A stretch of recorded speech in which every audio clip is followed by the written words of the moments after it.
Good morning guys. Magluluto tayo ngayon ng pinakbet. Ayan guys, yung ating may taba, may laman ng baboy. At ito, kalabasa, kamote, talong na haba, talong na bilog. At syempre yung ating kamatis, sibuyas, bawang, ampalaya, okra, at saka yung bunga ng malunggay. Yan guys, ang ilalagay ko rito ay hindi bagoong at kagagaling lang ng ating rayuma. Patis na lang ang ilalagay ko rito guys, patis. Ayan, mag-uumpisa na tayo. Natin, papalambutan natin yung ating taba at pamamantikain muna natin yan bago natin igisa. Ayan, ito po yung version version ko. Kanya-kanya tayo ng kursunada. Ako, ayaw ko ng bagoong at hindi naman tayo makakalakad. Ayan guys, mag-igisa na tayo. Ayan guys, papalambutan na natin itong ating taba. Yung laman, mamaya natin lalagay sa gisa na yun, sa gisa. Yan, ipapares natin dito guys ay tiritong torsilyo or barakuda, sinakabayan rapi at kabayan renan, ang tawag ata doon ay bantog. So yun guys, hayaan muna natin itong lumambot at mamantikain natin to guys. Dadagdagan lang natin ng kaunti para lumabas lahat yung mantika niya. Dadagdagan natin ng kaunting mantika yan bago natin gisahin. So ayan, so ngayon guys, hayaan muna natin siyang kumulo dyan. Ayan guys, tuyo na, mantika niya na yung sumihirit niyan. Dadagdagan lang natin ng kaunti. Masarap sa pinakpit yung medyo nagmamantika talaga siya. Ayan, hayaan lang natin pumula yan guys. At dire-diretso na itong ating pagigisa pagka pumula ito. Palalabasin pa natin yung kaunting mantika niyan bago natin umpisahan maggisa. Masarap yung medyo may may mantika. Hindi dry ang luto. Ayan Ayan na guys. Ayan na. Okay na ito. Medyo medyo mapula na at nalalaban na pati. Nalapit na. Kaya umpisa natin mag-isa guys. Wala tayong cameraman. Pagsasabay-sabay na natin yan. Sibuyas, bawang at saka kamatis na yan. Ayan na guys. Hindi ko makita yung stand ko kung masaan. Kaya wala tayong wala na tiga camera. Solo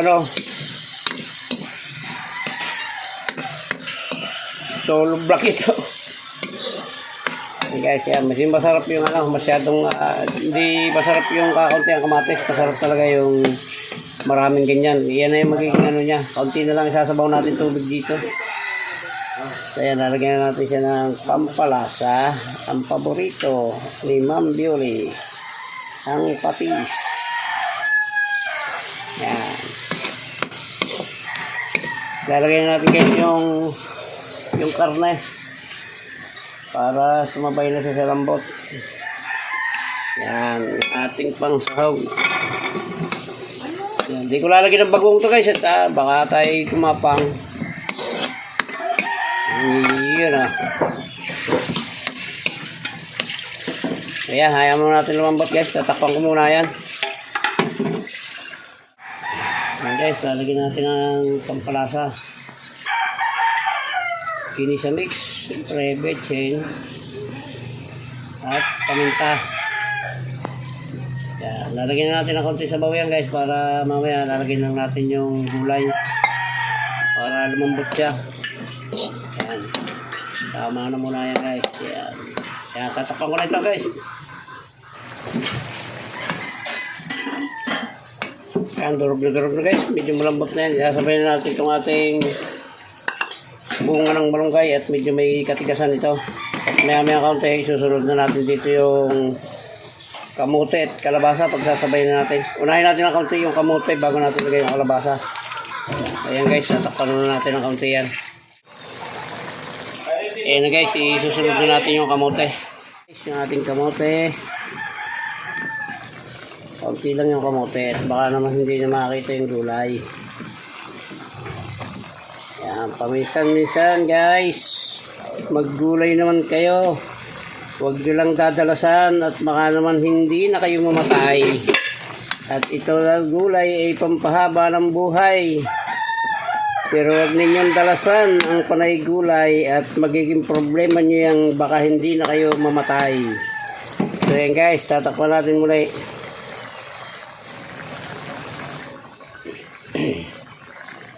Tatakpan natin guys ng kaunting oyster sauce para mas malasa. Lalagay natin ating kalabasa. Dito pwedeng sabay-sabay kasi kanya-kanya lang ano to kanya-kanya lang tigas lang ano. Pag pinagsabay-sabay natin to, madudurog to. Kailangan alam natin kung ano ang mga gulay na dapat ay sunod-sunod na masalang. Yan, susunod natin dito guys ay talong and then okra bago kaululihan yung ampalaya. Hindi ko na ito guys lagyan ng sitaw at kasabihan yan, sabi nila malakas din daw sa ano yun, sa uric acid yung sitaw, kaya hindi ko na nilagyan. So ayan, dating gawin guys, tatakpan na natin muli yan. Yan ngayon guys, yung atin ng ano, talong. Dalawang klaseng talong ito guys, yung talong na bilog at saka talong na haba, pero maliliit lang siya. Ayan, hahalo-haloin natin ng kaunti guys. Tapos yan, maya lang kaunti ay ilalagay na natin yung okra dyan. At panghuli na yung ating ampalaya. Kaya tama na yung sabaw na yan guys. Hindi natin tatagdagan, baka maging ito na guys, susunod din natin yung ating okra. Kaunti lang ito guys, yung okra. Hindi ako masyadong mahilig dito at madulas ito. Kaya kaunti lang. Maya lang kaunti ay ilalagay na natin yung ating pang-final na gulay, ang ampalaya. Ito na guys, yung ating pang-final na gulay, ang ampalaya. Ang kulang ito guys ay sitaw. Hindi ko na nilagyan ng sitaw yan para hindi tayo gumapang. Ayan guys inuulit ko, paminsan-minsan lang kayo magluto ng gulay, sapagkat magiging problema nyo yan pag madalas kayo maggulay, baka hindi na kayo mamatay. Kaya paminsan-minsan lang guys ang gulay. Yan, tatakpan natin guys para magsabay-sabay na naluto yan. Mano natin guys. Yan, tama lang, medyo matabang ng konti pero okay na yan. Yan guys, tama na yan at medyo masarap yung marutong-lutong ng kaunti yung ampalaya. Yan, muli po ay yan, maraming salamat sa inyo sa pagsama sa akin ito. Meron pa po itong meron pa itong karagtong at magpiprito pa tayo guys ng isdang torsilyo. Pag malaki na yun ay barakuda. Ang tawag nila kabayan Rapi Spearfishing at ni Renan Adventure ay bantog. So guys, okay na ito. Masusobrahan ito sa luto.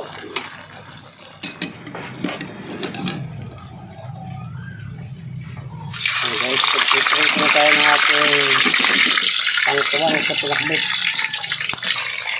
Yan, tapunan nito ko. Isang isda lang ito. Pinagputong ko lang para hindi mahaba.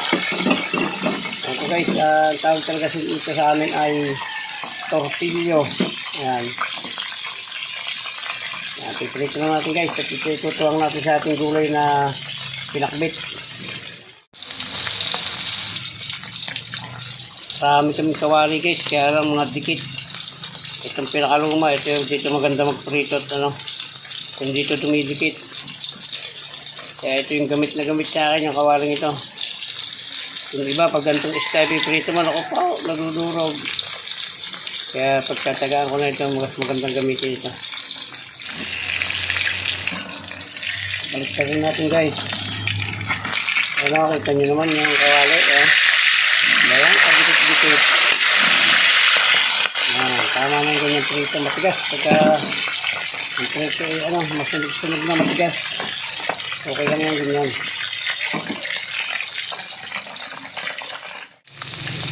Ayan guys, malapit na ito. So yan guys, muli po ay maraming salamat po sa inyong lahat sa pagsama sa akin sa pagluluto ng gulay na pinakpit at pritong torsilyo. Yan, muli po ay maraming salamat sa paraging pag-support sa aking channel or sa channel natin.